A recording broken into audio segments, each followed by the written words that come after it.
എല്ലാവർക്കും എഡ്ജോ ക്ലാസിക്കിന്റെ പുതിയ വീഡിയോയിലേക്ക് സ്വാഗതം. വൈക്കം സത്യാഗ്രഹം. വൈക്കം സത്യാഗ്രഹം 1924 മാർച്ച് 30 മുതൽ 1925 നവംബർ 23 വരെ തിരുവിതാംകൂർ രാജ്യത്തിലെ വൈക്കം ക്ഷേത്രത്തിന്റെ നിരോധിത പൊതു ചുറ്റുപാടുകളിലേക്കുള്ള പ്രവേശനത്തിനായുള്ള അഹിംസാത്മക പ്രക്ഷോഭമായിരുന്നു. കർക്കശവും അടിച്ചമർത്തുന്നതുമായ ജാതി വ്യവസ്ഥയ്ക്ക് പേരുകേട്ടതായിരുന്നു തിരുവിതാംകൂർ രാജ്യം. കോൺഗ്രസ് നേതാക്കളായ T. Madhavan, K. Kelappan, K. P. Kesava Menon എന്നിവരുടെ നേതൃത്വത്തിലായിരുന്നു പ്രചാരണം.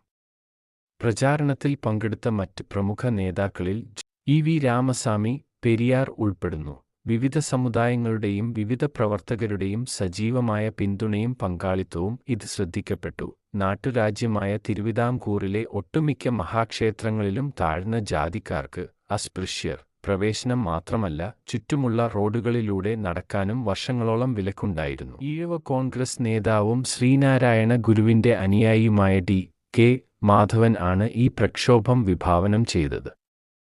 വൈക്കം ക്ഷേത്രത്തിനു ചുറ്റുമുള്ള റോഡുകൾ ഉപയോഗിക്കാനുള്ള ഈഴവരുടെയും അയിത്തജാതിക്കാരുടെയും അവകാശം അത് ആവശ്യപ്പെട്ടു. 1925 മാർച്ചിൽ മഹാത്മാഗാന്ധി തന്നെ വൈക്കം സന്ദർശിച്ചു.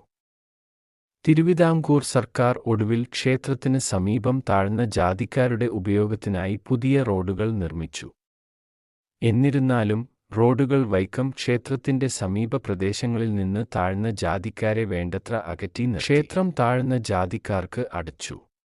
മഹാത്മാഗാന്ധിയുടെ ഇടപെടലിനെ തുടർന്ന് റീജന്റ് സേതു ലക്ഷ്മി ബായിയുമായി ഒത്തുതീർപ്പിലെത്തി അറസ്റ്റിലായ എല്ലാവരെയും വിട്ടയച്ചു. വൈക്കം മഹാദേവ ക്ഷേത്രത്തിലേക്കുള്ള വടക്ക്, തെക്ക്, പടിഞ്ഞാറ് പൊതുവഴികൾ എല്ലാവർക്കും തുറന്നുകൊടുത്തു. ജാതികൾ. കിഴക്കൻ റോഡ് തുറക്കാൻ ബായി വിസമ്മതിച്ചു. ഒത്തുതീർപ്പിനെ ഇ. രാമസ്വാമി പെരിയാറും മറ്റു ചിലരും വിമർശിച്ചു. ക്ഷേത്രപ്രവേശന വിളംബരത്തിനു ശേഷം 1936 മാത്രമാണ് കിഴക്കേ റോഡിലേക്ക് പ്രവേശനവും താഴ്ന്ന ജാതിക്കാർക്ക് ക്ഷേത്രത്തിൽ പ്രവേശനവും അനുവദിച്ചത്. വൈക്കം സത്യാഗ്രഹം അഹിംസാത്മകമായ ജനകീയ പ്രതിഷേധത്തിന്റെ രീതി കേരളത്തിൽ കൊണ്ടുവന്നു.